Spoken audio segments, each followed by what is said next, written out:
What's going on, guys? Today we're going to be optimizing this $300 laptop and seeing how many frames we can really pull from this thing. Before we get into any of the optimizations, let's take a look at what's inside.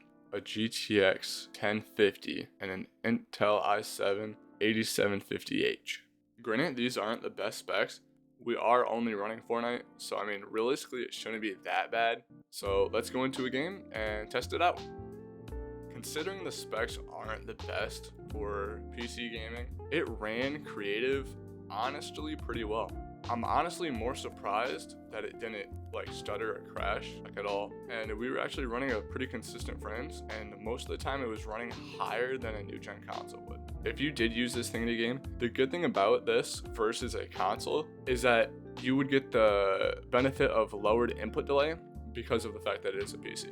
The unfortunate thing about this computer is that when we went into an actual game, the stutters became a little bit more apparent. I mean, when we were fighting people, it slightly stuttered, but most of the time it ran smooth, unless you were shooting or trying to build a little fast. Honestly, I didn't think anything of this because it's honestly pretty understandable considering it's an older system and the specs aren't really that good, but honestly, it is playable. Realistically, the only thing that I noticed wrong with this system is I think there was some corruption with the RAM, which I gave it 16 gigabytes of DDR4. The speed was not optimized and it was slower than it was supposed to be. And so I think that led to more stutters, which obviously is going to make the situation that you have for your computer a little less optimal, but it's okay.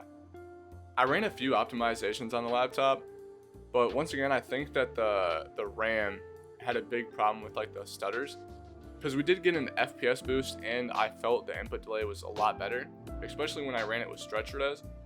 But I think the main issue in this computer was the RAM, which honestly is an easy fix if you just get some on Amazon. I'm gonna be honest with you guys, it was pretty fun playing with